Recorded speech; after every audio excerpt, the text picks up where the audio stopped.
Hello all, welcome back to our channel. இன்னைக்கு ஒரு செம்ம ரெசிபியோட வந்திருக்கேன். என்னன்னு பார்க்கறீங்களா? கோபி மஞ்சூரி ரொம்ப பேருக்கு பிடிச்சமான ஒரு ரெசிபி. எப்படி செய்யறதுன்னு பார்க்கலாமா? வாங்க. இதுக்கு ஃபர்ஸ்ட் நல்லா சூடான தண்ணியில நம்ம காலிஃப்ளவரை எந்த சைஸ்ல வேணுமோ கட் பண்ணி அந்த காலிஃப்ளவரை இந்த சூடான தண்ணியில போட்டு கொஞ்சமா மஞ்சள் தூள், salt போட்டு கொஞ்ச நேரம் க்ளோஸ் பண்ணி விட்டலாம் ஒரு 5 to 10 minutes போல.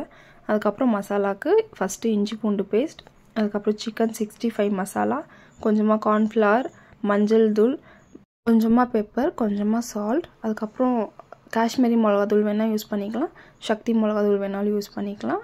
அது கூடவே கொஞ்சமாக லெமன், ரொம்ப குட்டியான ஒரு சைஸில், அது கூடவே கொஞ்சமாக அரிசி மாவு, கடல மாவு, இதெல்லாம் நல்லா பைண்ட் ஆகும் காலிஃப்ளவருக்கு.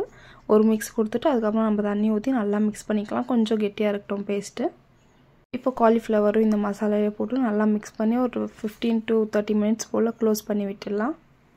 கொஞ்ச நேரம் ஊறினா நல்லாயிருக்கும். அதுக்கப்புறம் ஒரு 30 minutesக்கு அப்புறம் நம்ம காலிஃப்ளவரை நல்லா ஃப்ரை பண்ணி எடுத்துடலாம் எண்ணெயில் போட்டு. நல்லா எண்ணெய் சூடாக இருக்கும் போது போட்டோம்னா நல்லா அந்த மசாலாலாம் பிரியாது. போட்டு ஒரு 2 minutesக்கு அப்புறம் தான் நம்ம மிக்ஸ் பண்ணணும். பார்த்திங்கன்னா ஒரு செட் ஆஃப் காலிஃப்ளவர் போட்டு எடுத்துட்டேன். இன்னொரு தடவை போடணும். இந்த காலிஃப்ளவரை இப்படியே கூட சாப்பிட்லாம். காலிஃப்ளவர் 65 டேஸ்ட் ரொம்ப நல்லாயிருக்கும். நம்ம இதுக்கு நெக்ஸ்ட்டு ஸ்டெப் பண்ணுறது வந்து கோபி மஞ்சூரி. அவ்வளோதான் வித்தியாசம், வேறு ஒன்றுமே இல்லை. கவினுக்கு இந்த மாதிரி காலிஃப்ளவர் 65 கொடுத்தா பிடிக்கும், பாப்பாவுக்கு கோபி மஞ்சூரியாக கொடுத்தா பிடிக்கும்.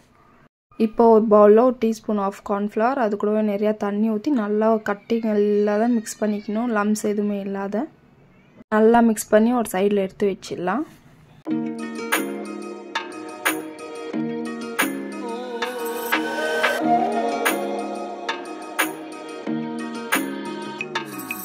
இப்போ ஒரு பேனை ஹீட் பண்ணிவிட்டு நம்ம காலிஃப்ளவர் போட்டோல சேம் ஆயிலை யூஸ் பண்ணிக்கலாம். ஆயில் நல்லா ஹீட் ஆனோடனே கார்லிக், ரொம்ப குட்டி குட்டியாக கட் பண்ண கார்லிக், உங்களுக்கு நிறையா ரொம்ப பிடிக்கும்னா நிறையா போட்டுக்கலாம், இல்லைனா கம்மியாக போட்டுக்கலாம். கார்லிக் லைட்டாக கோல்டன் ப்ரௌன் ஆன உடனே ஆனியன் வந்து இந்த மாதிரி கட் பண்ணியிருந்தால் பார்க்குறதுக்கு நல்லாயிருக்கும். ஸோ இந்த மாதிரி கட் பண்ணி லைட்டாக ஒரு மிக்ஸ் கொடுத்துட்டு அது கூடவே கேப்சிகம் போட்டுக்கலாம். இந்த வெங்காயமும் கேப்சிகமும் க்ளோஸ் பண்ணி வதக்கக்கூடாது, அப்படியே ஓப்பனாகவே விட்டு ஒரு 5 minutes போல் நல்லா வதக்கிடணும். அவ்வளோதான். க்ரன்ச்சியாக இருந்தால் தான் நம்ம கோபி மஞ்சூரி கூட சாப்பிட நல்லாயிருக்கும். ஒரு 2 minutes போல் ஆனியனும் கேப்சிகமும் நல்லா ஃப்ரை ஆன உடனே டொமேட்டோ சாஸ் ஒரு 2 spoons போல் போட்டுக்கலாம். நம்ம எவ்வளோ காலிஃப்ளவர் போடுறோமோ அதுக்கு தகுந்த மாதிரி தான் சாஸ் எல்லாம் போட்டுக்கலாம். உங்களுக்கு இன்னும் கொஞ்சம் நல்லா கிரேவியாக வேணும்னா சாஸ் இன்னும் கொஞ்சம் எக்ஸ்ட்ரா போட்டுக்கலாம், இல்லை நான் மைல்டாக இருந்தால் போதும்னா சாஸ் கொஞ்சம் கம்மியாக போட்டுக்கலாம். இப்போது க்ரீன் சில்லி சாஸ் 1 ஸ்பூனு, அது கூடவே சோயா சாஸ் 1.5 ஸ்பூன் போட்டு நல்லா ஒரு மிக்ஸ் கொடுத்துட்டு சாஸ் போட்டு நல்லா மிக்ஸ் பண்ணிடலாம். உடனே நம்ம கார்ன்ஃப்ளவர் கரைச்சி வச்சிருந்தாலும் அந்த தண்ணி இதுலேயே ஊற்றி நல்லா மிக்ஸ் பண்ணலாம். கார்ன்ஃப்ளவர் தண்ணி ஊற்றின உடனே நல்லா கெட்டியாகிடும். நம்மளுக்கு ரொம்ப கெட்டியாகிடுச்சுன்னா கொஞ்சமாக தண்ணி ஊற்றி நம்ம மிக்ஸ் பண்ணிக்கலாம்.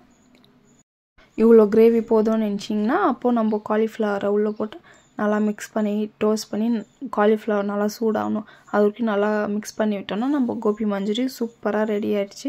சேம் டேஸ்ட்லேயே நம்ம வீட்லேயே ஹைஜீனிக்காக செஞ்சு கொடுத்தோன்னா பசங்க கடையிலேருந்து வேணும்னு மறுபடியும் கேட்கவே மாட்டாங்க, வீட்லேயே செஞ்சு கொடுக்க சொல்லி கேட்பாங்க. பார்க்க தான் வேலை ரொம்ப நிறையா இருக்கிற மாதிரி இருக்கும், ஆனால் ஒன்றுமே இல்லை, சிம்பிள் ரெசிபி தான். பசங்களுக்கு செஞ்சு கொடுத்து பாருங்கள், அதுக்கப்புறம் மறுபடியும் கேட்டுகிட்டே இருப்பாங்க. அவ்வளோ டேஸ்ட்டாக இருக்கும். பார்க்கும் போதே டெம்ட் ஆகுதா? கண்டிப்பாக செஞ்சு பாருங்கள். டேஸ்ட் சும்மா சூப்பராக இருந்தது.